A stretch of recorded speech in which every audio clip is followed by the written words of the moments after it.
Welcome back to Movin' Right Along, a Muppet movie podcast brought to you by toughpigs.com. It's the podcast where we watch The Great Muppet Caper 2 minutes at a time and talk about it a lot.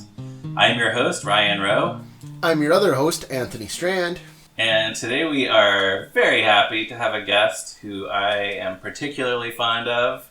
She was with us last season to talk about Mel Brooks, and now she's back with us again. Guest, please introduce yourself. Hi, I'm Stacey Rosen. Indeed you are. And Stacey wrote our theme song and has contributed to Tough Pigs a number of times. This is true. I also understand you're married to me, is that correct? Last I checked, unless they've changed the laws at all, we're still wed. Good to hear. So today we are looking at minutes 29 and 30 of The Great Muppet Caper, in which Beauregard drives out of the hotel lobby causing chaos and destruction, and Kermit prepares for his date with Lady Holiday. Kermit the Frog's got a date with Lady Holiday? That's what I hear. So we start in the lobby with Beauregard making his exit by driving through a different wall than the one that he destroyed by coming in. And I actually just noticed for the first time ever that Pops yells out, "He's headed for the kitchen." Did you notice that? I did not. I guess they had to get that done in one take, right? It doesn't seem like the sort of practical effects that they would do over and over again with that destruction. I assume they tried to do it in as few takes as possible because it's definitely a real taxi smashing a physical wall. In last week's episode, did you guys speculate about the symbolism of the license plate by any chance? BO676? Well, right. I mean, it seems like BO is a reference to his name, Bo, but I don't know about the 676. I wondered if it represented June 1976 in some way. Huh. I mean, the show debuted in September. Maybe they shot the pilot, or something. Is that when they started filming? Yeah, maybe. I don't know. Could be. But how does Beauregard spell his name? It's B-E-A, right? Here's what I know. There's a book called Bo Saves the Show, a storybook from the early 80s, and that book is titled B.O. Saves the Show. So, somewhere in the production office, I they think were calling him Bo, B.O., yeah. They did decide at some point that it was B.O. Bo. Did you guys happen to notice the sign for the the sign for the Jackson's Great Circus Fun Fair on the wall? No. So I did a little research. I was curious if there was a real Jackson circus in London. And interestingly enough, I did find something called Jackson's Lane Circus in London. Since 1975, they have, quote, been a key cultural and social hub for North London. And I'm wondering if that was inspired by real signs that they were seeing in the city, or if it's just totally a coincidence. I have no idea, but that's fascinating. It could also be a real poster. Yeah, because Anthony, you noticed the poster for the play Balalaika in one of the scenes in the hotel, which was a real play from the 30s. Yeah. Yeah. So this is probably a real poster too. That's a good observation. Thanks. So yes, he's driving into the kitchen, which is where we now must comment on a glaring continuity error, because in the Happiness Hotel song that we heard a few minutes ago, Pop specifically said, "Don't try to order dinner, there's no kitchen anymore." But now here it is, it's the kitchen. What's going on here? But did it look like a kitchen? Because I remember thinking, I don't see a kitchen, I just see some spaghetti in a pot that he's coming out with. Well, but either way, Pop says don't try to order dinner, and clearly the chef is making a meal of some kind. So you can order dinner, I would think, or maybe, at least they serve it. Maybe lunch is safe to eat, but dinner is... But still, he did say there's no kitchen anymore. When I'm looking at it now, and you can see when Bo smashes through the wall, there are some pots and pans on a shelf. So, there's some semblance of a kitchen there. So I don't know why Pops was lying to us. But, I don't know. Somebody needs to get to the bottom of this. Pops also says that we're having steering wheel souffle. And the chef is carrying a pot with spaghetti in it. So... Pops thinks that which is not an ingredient of souffle. Right. So I don't Right. think Pops is really trustworthy on this topic. I think this is actually just the Great Muppet Caper is the sad tale of an old man who is, gradually coming down with dementia. Oh, Wow. buddy. There's untold depths of Pops we never knew about. Yeah, you should pitch that novel. You should write a... Yeah, I'm thinking about it. He is the guy on the Muppet Show when all these big stars come in. He immediately says, "Who are you?" So See? there might be something to There's that. something going on with Pops. This definitely needs to be explored further. Yeah. Yeah. Oh, so I just wanted to mention. Look, we talked about this a little bit last week, but I just like how the Muppets who live in the hotel are so sort of just accepting of this crazy destructive thing that's happening. Pops just kind of nods and watches, and Janice just keeps on sunbathing and just kind of glances over her shoulder. Even as Kermit is alarmed, Kermit actually says, "Oh no." Wait, who's the one who says again? Is that Janice who said that? It's Janice, yeah. When the chef comes out with the steering wheel souffle, Okay. Pop says, "Looks like steering wheel souffle for dinner," and Janice says, "Again?" That's right. Another note, Janice is reading an issue of Rock Scene magazine. He sure is. And our eagle-eyed friend and fellow Muppet nerd, Joe Hennis, figured out a few years ago that she is reading the November 1980 issue of Rock Scene with The Clash on the cover. Huh. Wow. Was he eagle-eyed enough to make out what the name of the tiny publication Rizzo is reading in that scene? Is Rizzo reading a magazine? Rizzo is reading a newspaper of sorts. No, I don't think so. What would Rizzo be reading? That's the question. Well, I was also thinking, Janice is probably a fan of The Clash, right? You guys, Rizzo is reading the serialized version of The Great Ratsby. Nice. I don't know. And I'm trying to think, but I have to ask, did you come up with that, or is that a Muppet joke from somewhere? I just came up with it as far as I know. I'm sure someone has made that incredibly dumb joke before. But anyway, That's a good one. Wait, didn't I do a Grover Great Gatsby cover for a Tough Pigs contest? Yes, your submission to a Tough Pigs Grover contest was the Great Grovesby. That's right. That's pretty bad. Pretty great. Yes. Well, actually, I wanted to say about Beauregard before we move on too far. Kermit previously told him to do a U-turn, and of course he doesn't do a U-turn. He drives straight and never comes back. And earlier, when he was taking them to the hotel, Kermit tells him to go straight, and he does a U-turn. And I love that Beauregard thinks that going straight and U-turns are opposite of what they are, but still gets where he's going. Like, so good. Yeah, well, he must cause a lot of damage, but that is a little thing that I don't know that I necessarily noticed the first few times I saw the movie. I just was thinking he was a really bad driver, but yes, every time he hears "go straight," he does a U-turn and vice versa, which is pretty funny.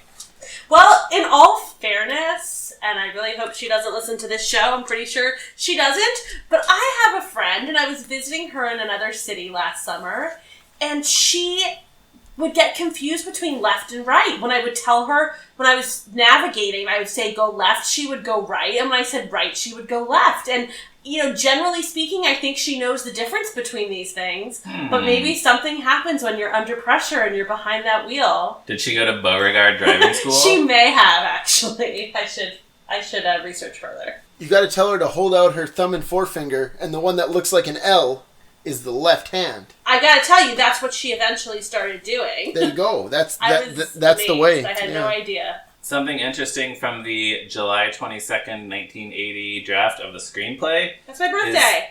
That is your birthday. It's a year after I was born. A year before you you were were 1980? born. Oh, I know when I was born. I promise I do. Yes, this draft is on Stacy's would-be birthday. So when the Swedish Chef comes out in that draft, holding the pot with the steering wheel in it, his dialogue is actually scripted. And it says, Oli Jurman Turnsten Furman Morgan Hurt. Which makes me wonder how often they actually spell out his dialogue like that. Because I would think and assume that Jim Henson and now Bill Beretta just usually makes it up. Right, but I mean, obviously there's things like "de flim is okie dokie" or whatever. You know, in the Muppet movie. Oh, is there continuity with his language? No, I just mean, I like, doubt it. there are times where he's clearly saying something that relates to the plot, right? Like, Right. When he And I would needs to think- refer to something specific. yeah, and I would think that some of those are scripted, but yeah, like during his segments on the Muppet Show or whatever, I would guess it was just kind of like, say some stuff about chickens, you know? Yeah, I don't know what Ole, Yorman, Turnston, Furman, Morgan, Hurt has to do with this specific scene. It could also just be that's what the chef's dialogue looks like in the script. Like, that's the stand-in. Yeah, right, and then Jim just kind of riffs on it. That's like how it says annoyed grunt for Homer Simpson saying, "Dough!" Right? In the Right. script Yeah. it says annoyed grunt. True. That's how it all started. So, Kermit, though, does not need any of that lousy steering wheel souffle because he is going out to dinner.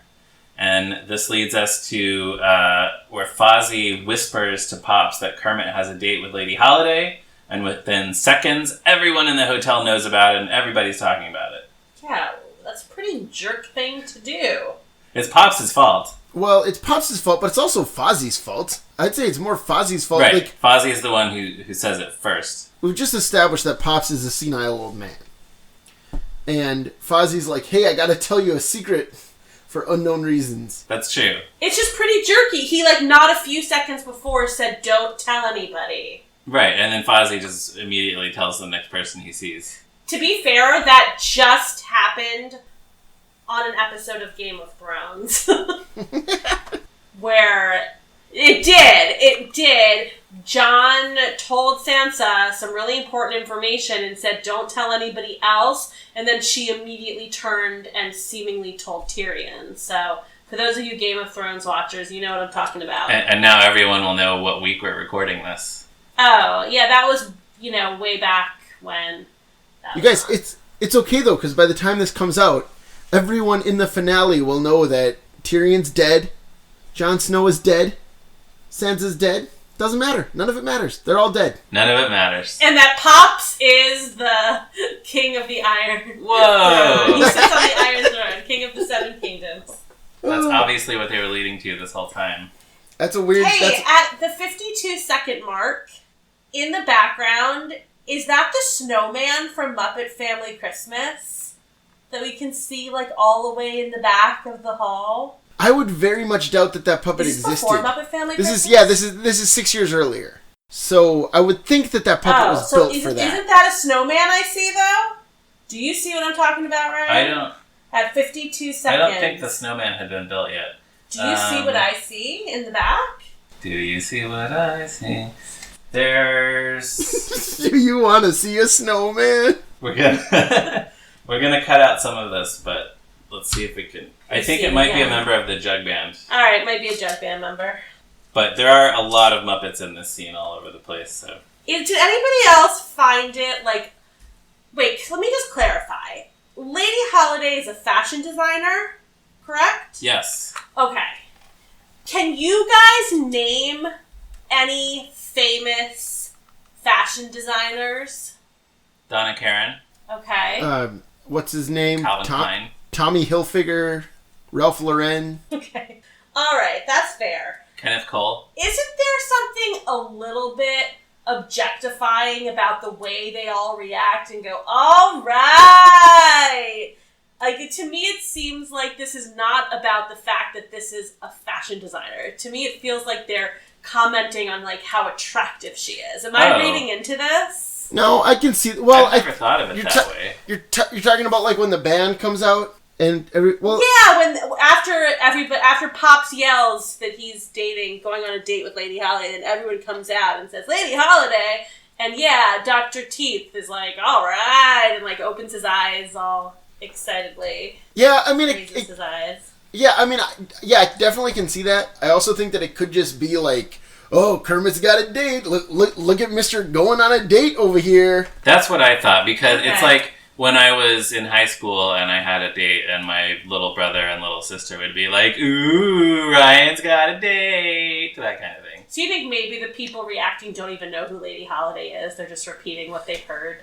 Well, it's funny that you bring that up about her being attractive, because we know at this point in the movie that Kermit does not actually know what Lady Holiday looks like. That's true. He thinks she's a pig. Right. Well, and also, on that topic, the Janice says, wait till I tell the guys in the band, right? And then the band members all come out, except for Animal, the horniest member of the Electric Mayhem, does not come out to talk about this. And that seems like an oversight. Right, well, he's there, though. He pops out. No, he pops out through the ceiling. Yeah. Oh, he does? Okay. Notes. Was that hole already there, or was that hole caused from the car crash? That might just be the hole that Animal pops his head out of sometimes. Yeah. Maybe that's his room right above there, so he just likes to pop his head out and see what's going on in the lobby. Convenient. I mean, that does sound like him. I also like that the Swedish chef clarifies to them that Kermit's got a date with Lady Holiday. Like, the guys all come... What does he say? Janice says, wait till I tell the guys in the band. And then Floyd, they pop out. Floyd says, tell us what. And then Chef is like, Vrinde, Lady Holiday, or whatever. Like, the Swedish chef is the one who actually tells the band that Kermit has a date. It's not Janice. It's not anyone who speaks English. Right. It's the Swedish chef. That's such a great go-to comedy device for the Muppets, where like they can always just use the Swedish chef spouting off his nonsense for a guaranteed laugh. Right. Works for me. We also have Kermit... so Fozzie assures Kermit that the news will not leave this room. And then the newsman rushes in with a Muppet news flash. Kermit to date Lady Holiday, details at 11. Which, who is the audience for such a thing? Yes, exactly. So presumably the newsman is broadcasting the news from this rundown hotel. And now he has interrupted his regular programming to tell his listeners that some guy they've never heard of is going on a date. Wonderful. Yes. Oh, it's so good. Yes. And also, it allows the newsman to be in this movie. Yeah, which is his only speaking part in a film. I guess he's in Muppets Most Wanted, like Steve Whitmire plays him or whatever, but it's the only time Jim Henson played him in the a movie. Muppets, isn't he? Is he? Oh, yeah, Yeah, because he's like, Tex Richmond, here's some exposition, because we forgot to write the end of our screenplay. Right. It's something about when the power goes out or something. Yeah. He shows up and says... Shows how well we know that movie. He shows up and says, here is a Muppet News Flash. This movie is a mess. And then he leaves. I think that's it. In the Stacy's birthday draft of the screenplay, there's a line where Kermit says, might as well telegraph it all over the world. And then Beaker starts meeping like a telegraph doing work. Oh, is that what happened? That's pretty funny. I wish they kept that. Yeah, that's good. Yeah, that is funny. And I can kind of picture exactly what that would look like with Beaker. So, any other thoughts about this scene before we move on to the hotel room? Stacy, I will start with you. Nothing before we move on. All right, Anthony? After the newsman comes out and says his 11 o'clock, he's going to give an update at 11, Kermit does his classic, like, disgusted face that usually is only reserved for when Grover is trying to sell him things. That, like, turns down his mouth and just kind of looks, like, embarrassed to be near this person. I feel like we don't see that on like, Muppet Show Kermit all that much. I associate it with Grover the salesman for whatever reason. Anyway, nice to see it maybe here. we don't see it as often. Yeah, and it's always good to see Kermit make a scrunchy face. Right. So yes, then we cut to the character's hotel room where Gonzo is taking photos of pigeons. Are the pigeons real? Those are real pigeons. They are Those real are real pigeons. I pigeons, thought yeah. so. And he says, he says local poultry, which I guess is accurate, although I don't really think of pigeons as being poultry. But is poultry a code word? Like, is poultry? Does that just mean that Gonzo's attracted to them? Right. Is that the word? And that's he why uses he's taking the pictures of them. Yeah, is poultry the word he uses for any bird that he finds attractive? It's like I'm trying to think of like some equivalent slang word for like an attractive, like in Clueless when they talk about Betties. Is Betties that what it was? and guys are Baldwins. He's such a Baldwin. Right, but the Betties were the attractive women in Clueless. Women, Yes. Yeah, so But- that's like poultry to Gonzo. But Baldwin did not date well. It did not. It has not aged as much as well as some of the slang in that film. I don't know. I think Alec Baldwin is still pretty attractive. Yeah, but like Steven, Daniel, any of the others, like it seems to me like they're like all these handsome brothers, and I don't think there are. You would fit in with this handsome family. Well, Pauly Shore was definitely the more attractive actor in Biodome. We'll talk about But that more on that at 11. more. I was gonna say we'll talk about that more when we do Biodome Minute. That's gonna be good. I like William Atherton a lot, so I'm excited. Yeah, absolutely. Kermit is shaving, and he's actually humming the song that he's about to start singing, which is a nice little bit of foreshadowing. Yeah, I like that. He's foreshadowing while shaving his 5 o'clock shadow. How about that? Ooh. Fozzie is brushing his face, which Yes. makes me think of Comb Your Face. Comb your fur, yeah. Yeah, Fozzie is... Yeah, Comb Your Face being a song from Sesame Street, sung by a monster and written by Joe Raposo, right? Yeah. Oh, so it's Yeah. all It's connected. all connected. I love that song. Maybe it really is a reference. Maybe they threw it in there. I mean, Jim Henson probably knows what Comb Your Face is. Yes, I couldn't tell you for sure when that song is from, but could be. The reason Fozzie is the reason Fozzie is brushing his face is that he thinks he's going on the date with Lady Holiday with Kermit. And he says, "We're going to have ourselves a time tonight. Waka waka." And that is a rare instance of Fozzie using waka waka not to punctuate a joke. It's just for emphasis here. It's just how he talks, like on Muppet Babies. Yeah, pretty much. So when Kermit breaks it to him that he's not coming, there's a violin cue, and I so badly want like the lights to go down, a spotlight to go on Fozzie, and for him to sing like a Mr. Cellophane-esque song about how, Which is it's fun. like a sad song about how it's never him. Speaking of which, when Joe Hennes and I, a couple of years ago, did a fan casting series of the Muppet movies, we cast John C. Reilly as Fozzie in the Muppet movie, so... No way! Oh my gosh, I think I might need to write this song. I'm going to write this Fozzie song. I think you should do it. I think you should do it. But speaking of Fozzie being a sad sack, he in the previous scene, he told everyone that Kermit had a date. He knows that Kermit and not him has a date. Like, what happened But maybe when he they got doesn't up know how dates work. Yeah, like that's the thing is maybe neither of them. In fairness, if he's been reading a lot of old like Victorian novels, or he might think that a chaperone goes on a date. Yeah, that's true. But also, it's possible that just neither of them has ever been on a date before, right? Like this is the first one for either of them. So more likely. Yeah.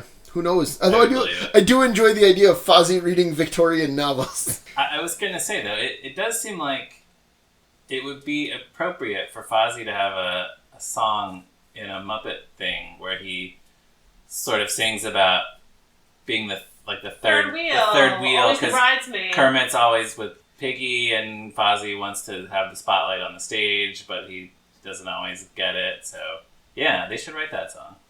Well, when we write our really sad Muppet musical about Pops and his decline into the mental abyss, we'll also include a song with Fozzie. Yeah. Yes. Yeah, do it. In the tradition of the cheapest Muppet movie ever made script, we'll call it the saddest Muppet movie ever made. There you go. It's going to be good. I'm excited. Even though they already made that. So, it was called The Muppets 2011. Anyway, go on. Ooh. At the end of this clip, Kermit continues shaving. He says, "I wish I had whiskers, course." And that's where it ends. What's the we'll have to wait punchline? until next week to find out the rest of that line. Yeah, this is the setup, so you have to come back next week for the punchline. So, any other thoughts before we wrap up here? I will start with you, Stacy. Well, I'm curious if you guys have already talked at length about Fozzie's press hat Have you talked about it at all? A little bit. I'm just curious about like the origin of that. I associate that hat with Peter Brady when he decides to write for, I think, the school newspaper. He starts a newspaper. He has that exact same press hat with the word press on it. Where did that start? Maybe... Okay, so here's my theory. Hear me out. Peter Brady and Fozzie Bear both met Vincent Price while on vacation. So, maybe Vincent Price gave them both the same hat. You made that connection very quickly. That's what I'm like. That's That is what you're amazing. Yeah, I guess presumably there was a time when reporters would go to press conferences and things, and they would have to have this little card to stick in their hat so they could get in. It must be based on something real. Yeah, or something that was just in movies a lot in the 1930s. Yeah, that definitely happened where people like think real life is supposed to be the way it was in a movie. Yeah, it could be. It seems like something that would be easy to counterfeit that way. Like, just type the word press on a card and stick it in your hat, and you can sneak into, at the White House or something. Why don't we go to the Met Gala? That's what we'll do next year. With the press hat, Yeah, do it next time. We will. Anthony, any other thoughts? Yeah, actually, I just wanted to talk about how good some of, specifically Jim Henson's subtle puppetry is in this scene. When Fozzie starts telling Pops about Kermit's date, Kermit kind of stops and gets this very shocked look on his face. And it's just like his mouth is very slightly open. Jim's knuckle moves like a little bit behind his nose to kind of show like a slight tremble of shock. A little, like, it's all very slight. It's like Kermit just kind of stops in his tracks because Fozzie's doing something dumb. And the look on his, again, really expressionless face, like, tells you so much about how Kermit is reacting to it. It's so good. Yeah, you can kind of detect that he's just very quietly sighing with exasperation, even though he's not actually sighing. Right. It's great. Yeah, good stuff. Jim Henson was a pretty good puppeteer. Yes. So if that's all we have, we can wrap things up. Listeners, please remember to check out toughpigs.com on the internet, also on Facebook, Twitter, and all of those things. You can find me on Twitter at @MeRyanRowe and Anthony on Twitter at @ZeppoMarxist. And Stacy, where can people find you on the internet? Well, I actually just had my 1-year Twitterversary, all thanks to Tough Pigs Invitational May. Congratulations. Promo. So if you'd like to see me make complaints to companies and occasionally say witty things, you can find me on Twitter at Stacy Said What. That's Stacy with an I. Everyone should seek that out. And if you're so inclined, give us a positive review on Apple Podcasts or wherever. Tell all your friends about the show, and join us again next week for another episode of Moving Right Along. Bye! Goodbye! Bye! Again?